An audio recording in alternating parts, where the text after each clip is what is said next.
That's Jane. Caller 1. Do we know who caller 1 is? Tim Schaefer, looks like. Should be me. Oh, Yeah, Brandon. Oh, Brandon, okay.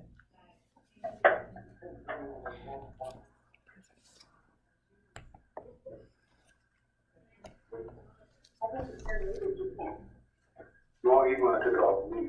I think we can. Okay, I've done on yet. Okay. Ready to get started. I think,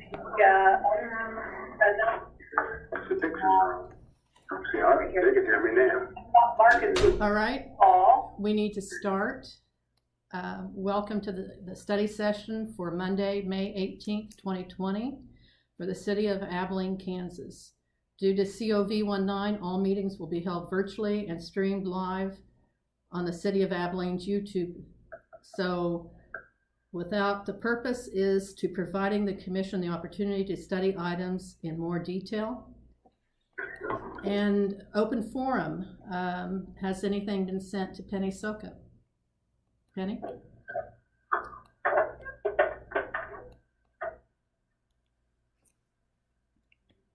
Not to my knowledge, Mayor. Okay, thank you. First item is the Community Development Block Grant.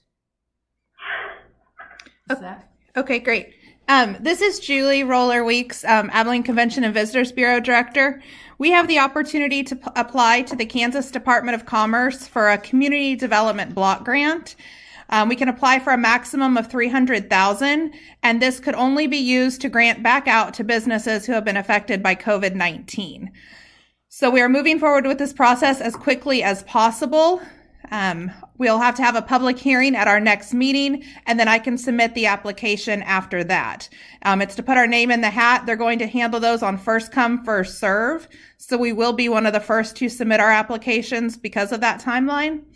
And really the goal is to figure out how we can help as many businesses as possible who might not have otherwise received funding, and really focusing on those small businesses, the 1 to 5 employees, the owner operated businesses who might not have had access otherwise, just to provide them a little bit of additional assistance to help bridge the gap in their business. Thank you, Julie. Does anyone have any comments or questions? I would note this is only available to city and county governments to apply for, and there's about $9 million throughout the state.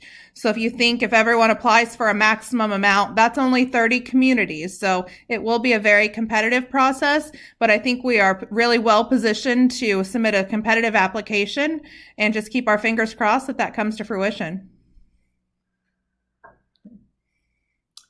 Thank you, Julie, for all your hard work. Next item is a library appointment, and that is for Cindy Montgomery. And they approved that at the June 12th, 2020 meeting to appoint her to fill the library board until April 30th, 2024. And that would probably be on the consent agenda. And thank you for her interest, and also just going through the budget will be a new experience, so welcome to her. Update of utility operations, water and sewer, and that would be Lon. Actually, Mayor, this is Mark Rothschild, Finance Director for the City of Abilene. Okay. I'm going to do a quick preview with the utility rate review for you. Okay. And I am going to share my screen now, so let me know if we have any challenges. Go ahead and speak up anytime if you have any questions. But I'm going to just share here.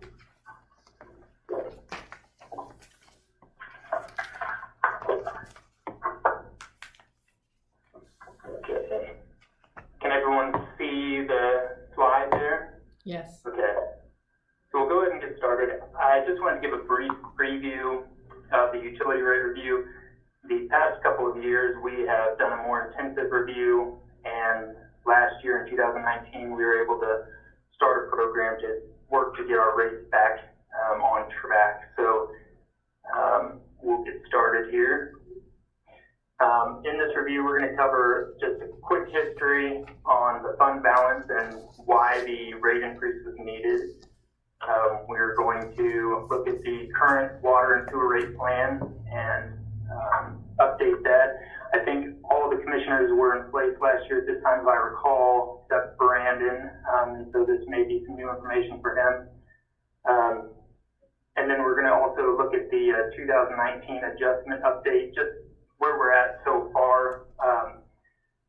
We review the sewer rates, and they go into effect in April of each year. So the previous adjustment that went into place in November, we haven't seen a lot of results on, but we're going to touch base on the recent update there, and then we're going to go into just a quick preview of the utility bills over the next 5 years. So we'll get started with fund balance history. You've seen this slide before. I showed this for the end of year numbers. Practice here, see if you can see my highlighter. So you can see in 2015, since then we've been kind of tracking downward, and our fund balance has continued to get to lower. In 2018, we had pretty much spent through the water equipment reserve at that time in a way just to keep things operating and to take care of as many services as possible. And then after we implemented a smaller rate increase in 2019, there was a slight bounce back. Starting in January 1 of 2019, there was a slight water increase, but not a sewer increase at that time. So as you see, this purple line here, that is the 2019 bond issue.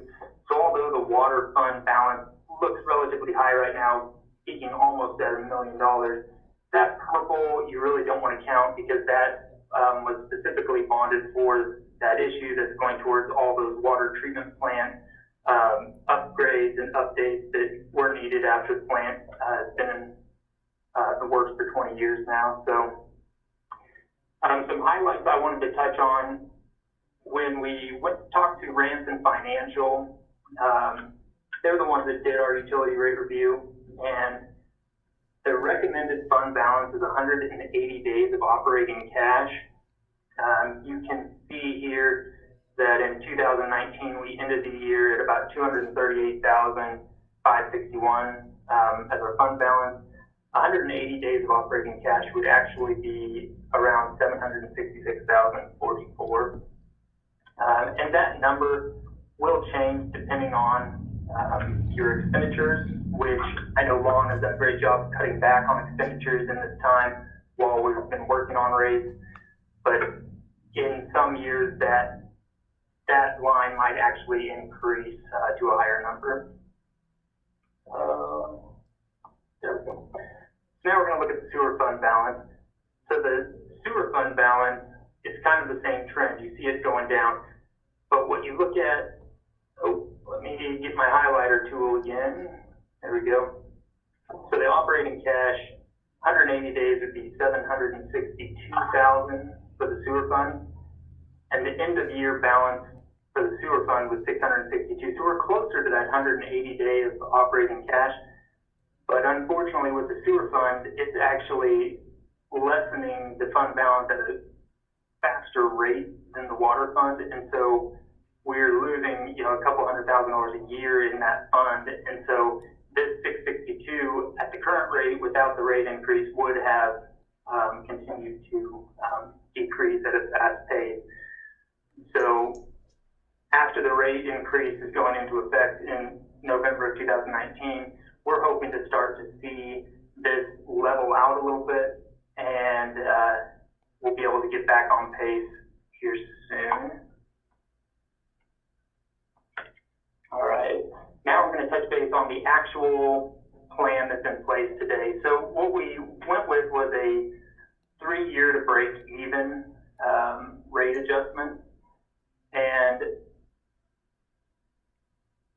that came to a 12.75% increase for the next 3 years in the water plan. And although that sounds like a high number, when we really break down the average customers, we'll kind of get a better idea of how the dollars and cents actually speak to it a little later in the presentation. After that 3-year increase of the 12.75%, we will move on then to a 3.25% increase for the next 7 years after that, until we were able to reach the 180 days of operating cash. So the first goal is to just break even in 3 years, and then after we break even, the goal is to just slowly increase until we are at the 180 days of operating cash after 10 years.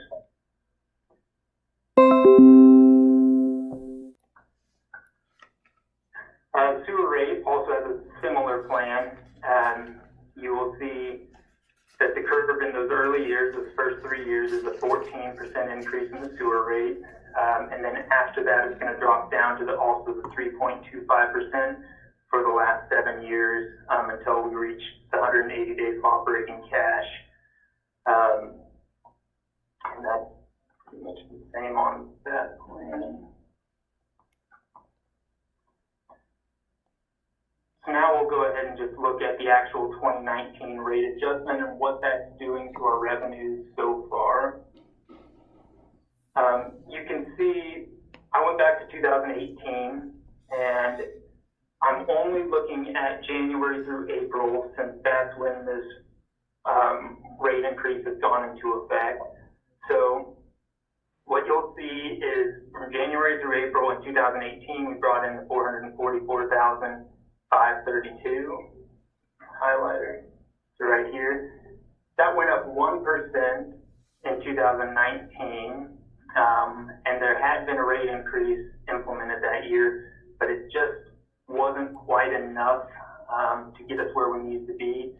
Now you can see here in 2020, in those first 4 months, we are actually currently on track, about 14% increase from the previous year. And so that really tells us that since we implemented a 12.75% increase, that we are really right on track with what we were expecting to do. And so the rate increase is performing exactly how we expected.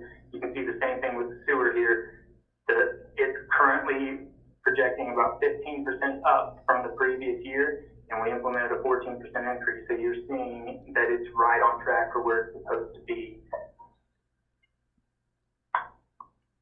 Now, one thing to note on here, we are in some unforeseen times, and so some of the usage numbers may not be consistent with what we'll see in future years. There's more people at home, but then there's also some businesses that aren't operating. So we will maintain to watch these numbers in the upcoming years and just make sure that we're on track with where we need to be. Now we're just going to start looking at a preview of what these utilities will really look like with these increases. So here's a kind of a mix of customers that we have. So 5,000 is the actual average across the board for our average customers, and that's what Kansas Municipal Utilities uses as their average customer, so 5,000 gallons. And what you'll see here, I'll grab my tool again there. So in 2019, if your bill was $31.92, now in 2020, with that 12.75% increase, your bill is going to be $35.17. So it's not, that 12% sounds like a lot, but when you look at the dollars and cents, it's not nearly as devastating as you would think.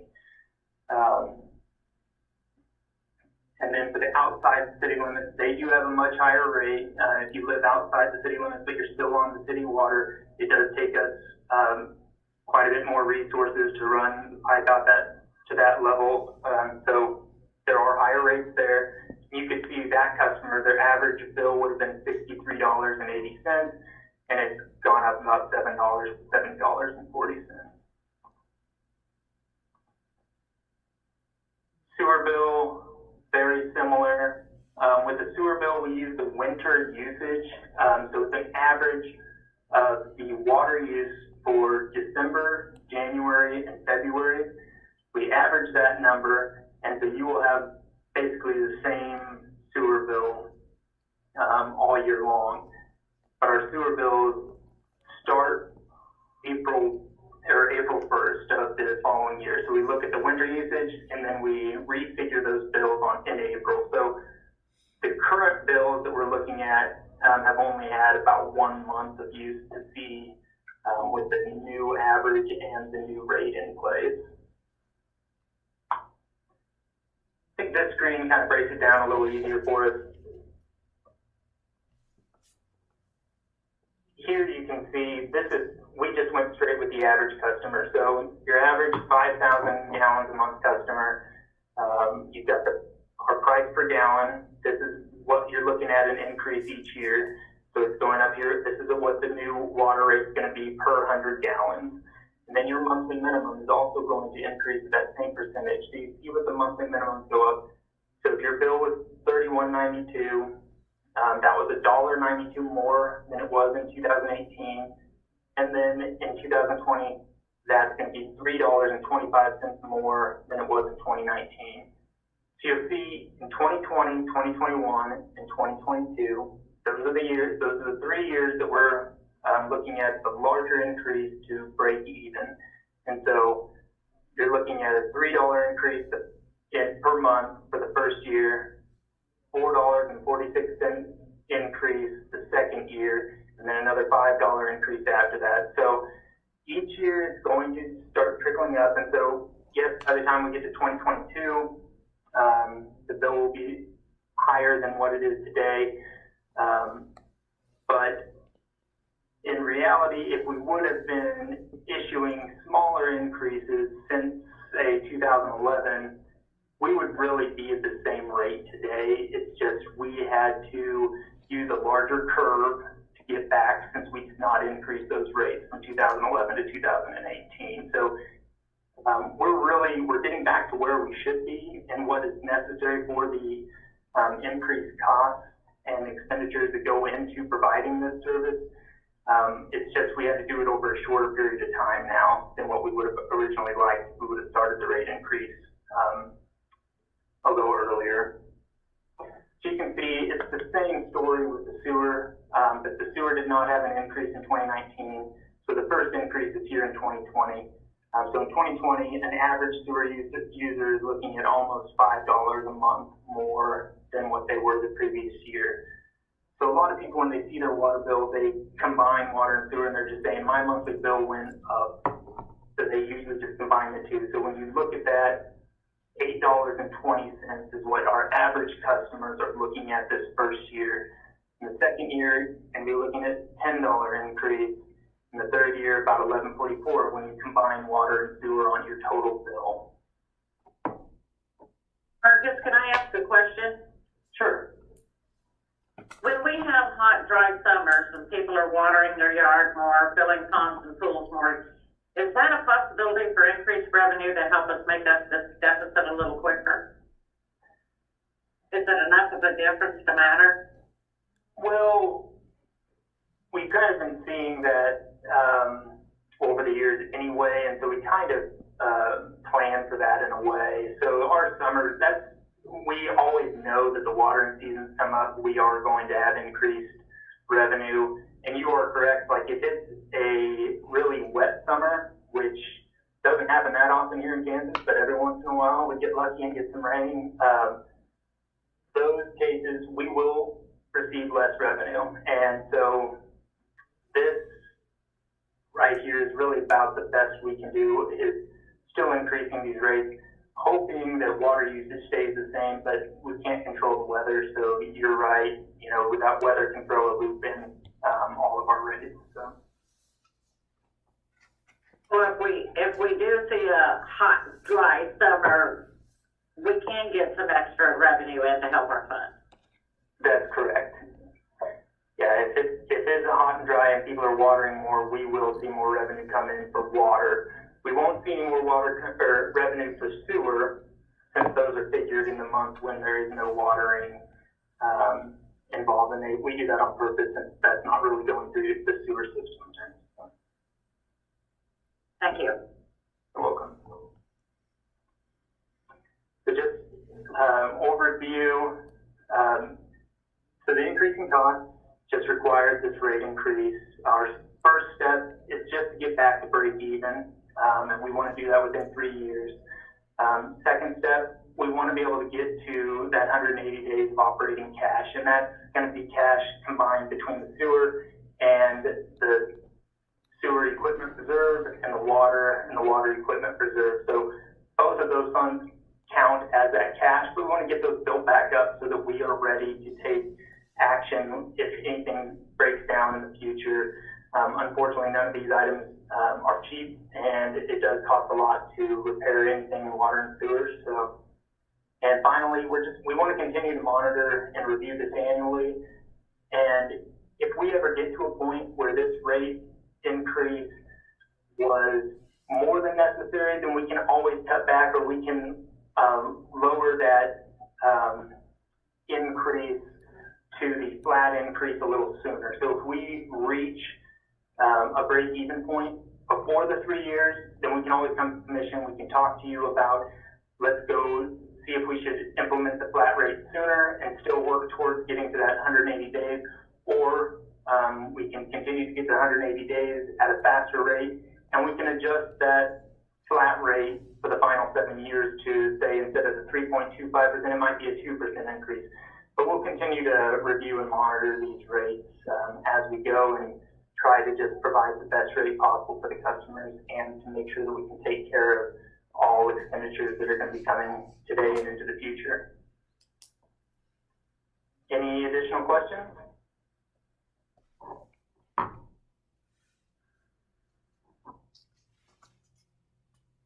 Okay. Marcus, this is Commissioner Witt, and this is also an initial question for Dana as well. When is it looking like that will implement the next rate increase? At what point this year would we be doing that? That's a good question. I think the plan would be to stick with the same timeline that we were on this rate increase, so that we started this one in November of 2019. I think the plan would be to implement the second one in November 1st of 2020. So that would be the plan that's in place right now. Great, thank you. Thank you, Marcus. Next item is, I'm sorry, does anyone else have a question? Okay, next item is street maintenance plan. And that would be Lon. Okay, well, as you got in your packet there, there's a kind of an overview. Very briefly describe what we've done in the last few years. Please, taking into account some of the work that we have done, again, I kind of highlighted that some of that has been major projects like East First Street, which was, if you take East First Street and Northwest 11th Street that were full reconstruction or brand new streets, that makes up a big portion, nearly half of that $7.2 or $3 million. However, the rest of that is made up out of projects that we put together ourselves, or some of that was clink projects. And obviously in the last 12 years, we've done a lot of paving around town. However, fortunately, I guess the City Commission has been able, I've been able to develop and kind of, I guess you might say, choose the areas that we've worked in. And we put a lot of thought into that. I don't want to say we just threw darts at the wall or anything like that. A lot of that was done with the way the streets are used, as well as just when we look at the condition of the street, we don't look at just today's condition. A lot of streets might have on the surface might look a little rough, and we get comments, obviously, and suggestions from citizens all the time about streets that they think need work. But I look at the condition of the street today and what it's going to look like in 3 or 4 or 5 years. There are a number of residential streets in this town that haven't changed much in the last 5 to 10 years, and probably aren't going to change a whole lot in the next 5 to 10. The traffic is relatively light on them. There's, the structure of the street is such that probably not gonna deteriorate much more than what it is now. Also figured into some of these that we'll also be looking at is street condition and assessment and proposed work is what we call preservation work. There's full reconstruction, there's minor work like contract work, a mill and overlay. It's not minor, it's hundreds of thousands of dollars. But then there's what we call preservation work, and that's like chip sealing, the crack sealing that my crew does, the milling and patching that my crew does, as well as a few years ago we did something called mastic sealant on some streets. The Dickinson County is using that quite a bit out in the country. It's just a real thin layer of material. It's a preservation. You want to use that on streets that are in a little bit better condition. You don't want to try to put that on a street that's probably too far gone to do that on. But the objective today, though, is just to kind of introduce you to how we're going to use this inventory and condition assessment plan to help develop a guideline for the people that come after me and for me as well over the next several years to help present to the commission. Here's what our assessments look like, our street condition looks like, and here's where we think we ought to be putting some of the resources into work. So that, again, the objective today, I included in your material there for this meeting, the table for the street assessment. And that was something that Mark Basham from Olson and I developed it carefully and hammered on that and came up with this rating system and also the type of action that we would use or that we recommend to use.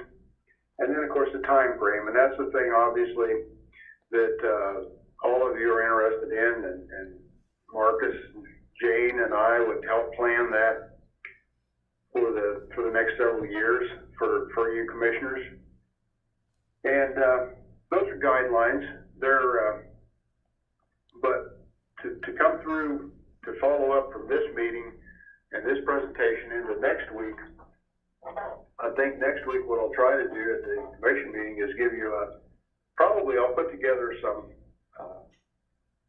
it may not necessarily be a cut in stone thing, but what I'll try to do is put together some of the future projects that we're looking at doing. And some of these have been determined before we had this plan in place already, like Northwest 14th and Rogers Street is one that's popped up on our radar as well. So we'll kind of include those. I'd like to include some of the estimated costs for projects that we don't want to forget. They will also be part of this condition assessment, like parking lots.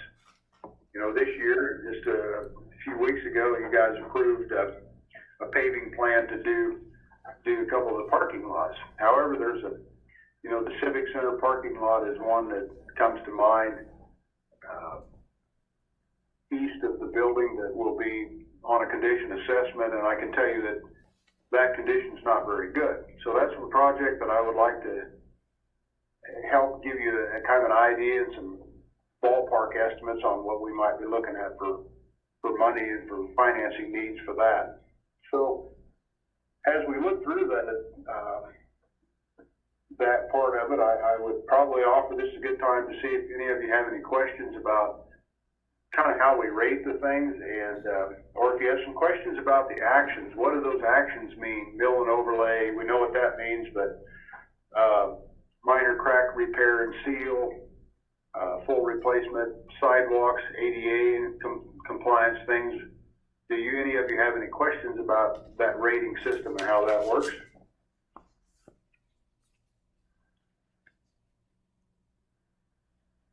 Doesn't appear so. Okay. Well, and then moving on, then I also included one little piece of the assessment itself that's been somewhat, I say, completed. I'm probably about 60% through the streets as far as driving them all and giving them a grading. This is something that I can do with Mark Basham, but however, he and I doing it together really is not going to speed the process. And of course, we pay Olson's for their time to do that. It's also, I believe it's something that I should complete myself, because I probably have, I have the history and the background with most of these streets. I don't know them all off the top of my head, but I have documents from when we chip sealed from 15 years ago, and streets that were paved many years ago. But if you look through that sample sheet, which has West First Street and Rogers and that section of town, and I just picked that out kind of because it runs kind of the gamut of conditions and actions and time frames. One of the first things I'll do is I'll go through that condition and look at all the number 5s. That's obvious. You look through the number 5 conditions of the streets, because those are the ones that are, if you go back to that previous page, are failing.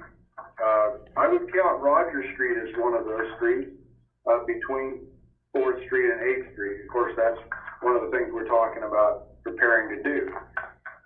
And if we were in the central part of town, you would notice that Elm Street would be on that. And in this particular document, Rogers Street from West 1st to 4th Street is in there. And of course, I put down that that's scheduled to be done this spring. But to give you an example, and what I hope to do if I get better at doing this presentation next week, is maybe be able to present you with a few pictures, or if I can get some of the more technically advanced folks around here like Jenny or Julie or any of them to help me with my presentation, which I will do. I'd like to have a few photographs to show some of these streets and some of their conditions. And I know most of you are probably familiar with the bulk of them, but I'd like to, be able to show you a few pictures, photographs that kind of illuminate what some of these conditions look like and how we address them. So those are just some that come to mind, the conditions of those streets. You might ask, well, how do you determine sections? Years ago, the town was set up in half-mile square sections. So section 15 is from 1st Street to 7th Street, 7th/8th Street, 1st Street to 7th Street, and from Vine Street to Washington. On the other side of town, you have half-mile sections from 1st to 7th, and from Brady to Buckeye. Those are half-mile squares. And that's where these sections all come from. That's how we divide the town up. So hopefully next week I'll be able to come through with some proposed possible projects, like for an annual budgeting process, what those might look like. Let's say we want to do 20 or 30 blocks of chip sealing, and we want to do several thousands of square yards of mill and overlay, and what those costs might be, and try to help you give it. I won't have anything like set in stone, like, well, this is definitely what we're going to do next year or 2023. But I think that is what we're headed for, is to come up with a plan, and that's what that time frame represents: 0 to 2 years, 2 to 5, and whatever else is 5 to 8 years, and that sort of thing. So in a nutshell, if you're looking at a time frame, a number 5 is 10 plus years. That's East 1st Street. That's Northwest 11th Street. Those are new, very good streets. But if you want to think about a street that's a little older than that, quite a bit older, but might fit into that same category, Northwest 7th Street from Cedar Street to Vine Street, or from Cedar Street out to the park. Take a look at that street someday. Well, I don't have to tell you, Commissioner Marshall, you live on that street. That street was put in some 20 plus years ago. And I really don't foresee that particular street needing anything for the next 10 years. It's that good a street. Now, there are pieces of it between Buckeye and Cedar that are not that way, but so it's not always about the age of it. So, any questions that you might have, that's my presentation for today. Lon, my only question is, First Street, everything's west of Buckeye, right? Nothing on the area that we just did, it's all west of that. The areas from West First Street, I'll have to go back and look at where we evaluated that. Most of that was done in 2006, and it's held up very, very well. And then the last couple blocks down there by Flint Hills Grain, we just did in 2017. That was a concrete street project that I put together, and it's 3 years old, doesn't have a crack in it, and the guys that did that job did a good job on it. And so, for all practical purposes, that's going to be a number one condition street as well. So we won't worry about too much on the geography next time. We'll just try to lay out kind of how that might look in a budgeting process. Thank you, Lon. James, is there anything you can think of that we've missed on this? Or? No, so I just want to share that with the commissioners, this street maintenance plan has been in Lon's head for 40 years, almost 40 years. And the good thing about this is we're preparing for the future. This is now in a rating system. So those people coming after Lon will have a plan, and they will know how the streets were assessed. And it has taken him a lot of time, and like you said, he's 50 to 60% finished. I know that he's using Joe Hawk, our utility supervisor, to assist with this. Him having Jenny Hyatt in the office to assist as well has made this come to fruition. And it was just getting all the pieces lined up, and this will help us for future budgeting opportunities for street repair, and there's a system in place now. So I want to thank Lon and the staff for really putting their heads down and going after it. But we're not finished, but we are beginning the plan. So thank you, Lon. You mentioned I wanted to share that with you. I don't have the ability yet, and maybe next week I will, to share my screen, but I wanted to show you. That's what it looks like when I get done writing it. So what you received is what Jenny did. It looks a lot better than what how I bring them in from the field. They're talking like we're gonna let you retire. That on the table? Well, we talked about this 2 years ago when we selected Olson's, or reselected Olson's, for another 3 years to do engineering, and Austin was behind this. He wanted to get this completed because I was talking about it 2 years ago. And I will say that we did do in this inventory, the street inventory, back in about 2006. I was involved in that as well. What we didn't do, though, is we didn't follow that up with it was a condition, kind of a condition assessment, where we didn't stay with it and follow up with it year after year and keep it updated. So we've been thinking about it for a while. Kind of like we did water, we just didn't keep on going. It's swallowed up in the day-to-day stuff.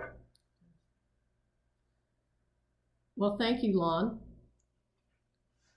Next item is special revenue operations, the alcohol drug fund, and then this goes to Marcus. All right, thank you, Mayor. This is Marcus Rothschild, Finance Director, City of Abilene. Let me go ahead and just share my screen again. I think you have the information in the packet, but I can kind of point out where I'm just talking here, and it seemed to work last time, so we'll give that a go.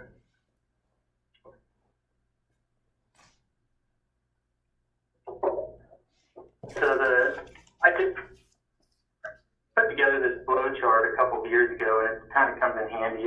So I would just like to bring it back in front of you. So I know most of you have seen this before, but Just a quick review of what the Special Alcohol and Drug Fund is and where it comes from.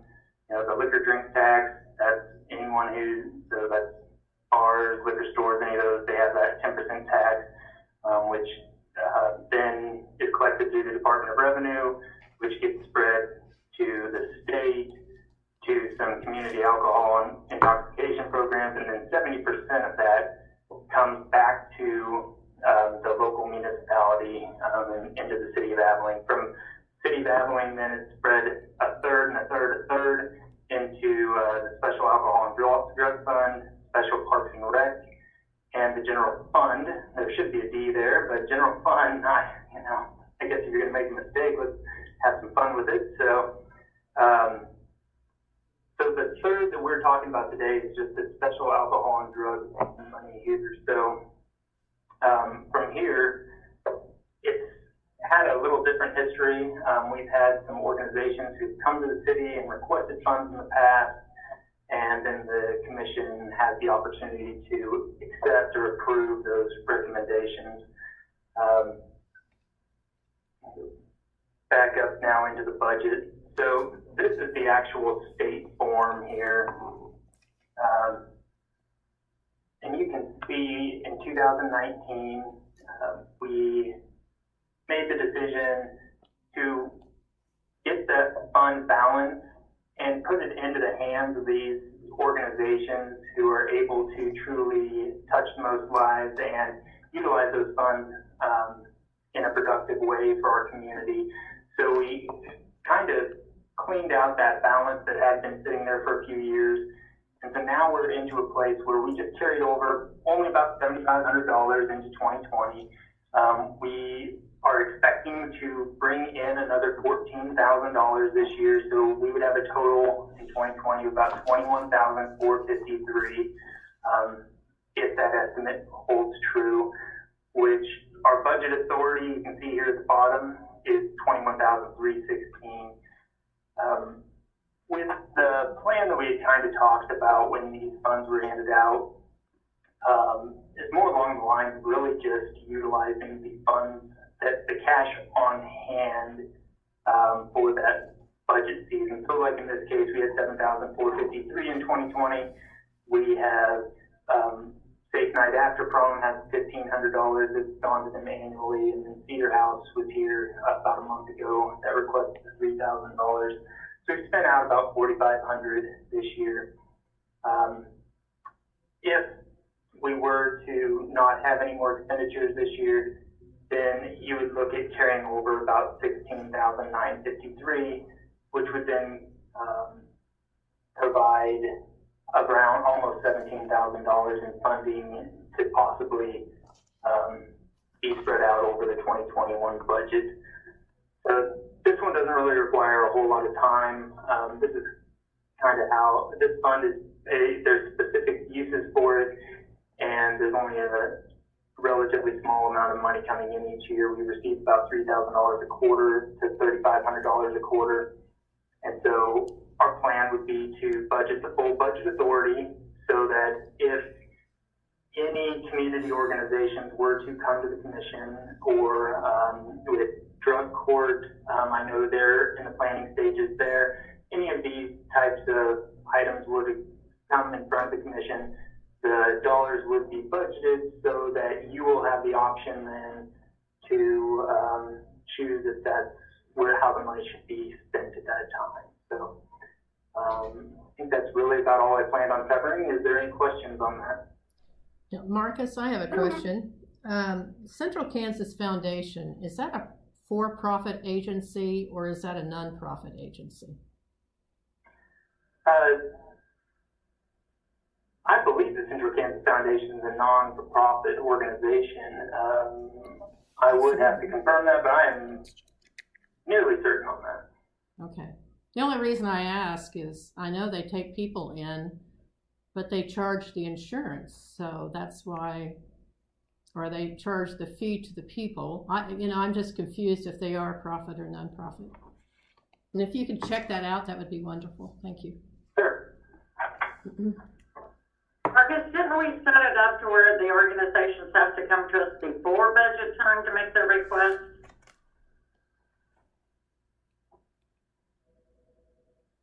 We had in the past, they would come during the budget season. At certain points, maybe the most productive use of our time is understanding what dollars are available and not necessarily cramming those into these budget months and meetings that are already important or already busy and full. Now, if someone were to come with a recommendation at this point, they can, but we still, they don't necessarily have to all come at a certain point of the year. So we would just know exactly how many dollars are available for that upcoming season.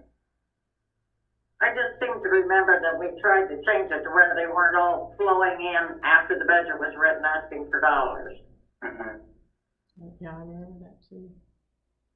Yeah. And I think my recollection, for one, is it's changed so much over the years. So in my 5 years here, I think we've done it it's been evolving over time. And so that is something I know, like in this case, when they came for the $3,000, the Cedar House came a little earlier. They came even prior to the budget season. That was a little earlier than what we were normally used to. And so that may be something that I need to sit down with James just after, if there's going to be one time a year that we're going to send out this information, or if we're going to have the funds available and wait for the request to come in. So there could still be some clarification that could go for this fund. Well, the only thing would be if they come in your way, we know kind of what the income's going to be. If they come in later, if we had it in front of us, what's available. So Yeah. when they come asking, we know. Yeah. And I think that does help for your decision making, being able to compare what organizations are making the request. Unfortunately, some of these organizations may not know of a certain plan at that time. And so I know like the Quality of Life Coalition, sometimes they have some match plans and things like that come in. And so if that were to come later, we wouldn't want them to miss out on some match dollars that could be available for that season, just for missing the timeline possibly. So. That's not what I'm saying. If they do come in and we don't have a timeline, no problem. We just need this information in front of us, what's available, so we can make an informed decision. Oh, yeah, and that's what we would be providing with budget. So you would know exactly how much dollars are available. So in the 2021 budget at this point, with what we were looking at, if we didn't spend another dime in 2020, then you'd have $17,000 available. So you would know as they come in, if someone requests $3,000, then you're going to have $14,000 left if you were to approve that amount. So we would have a more set amount of exactly what dollars are available and how you would spend them then. Right, we would just need that reminder at the time they come in and ask, because I'm not going to remember how it's the balance of that fund. Yeah, and we would definitely provide that as they come in to make requests. And this is Jay Foltz, City Manager. Just as a reminder, you're allowing budget authority for those dollars. So they would be at your fingertips to expend those as those requests would come in going forward. And just a little more on the drug court. That's a new program that Judge Sexton is leading the charge on that. The Chief of Police is involved in that.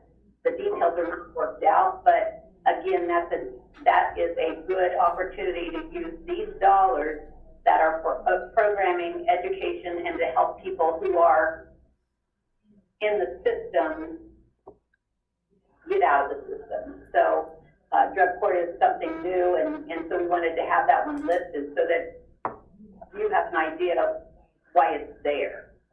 Because it will be not only cities in the community, in our county, but also the county involved.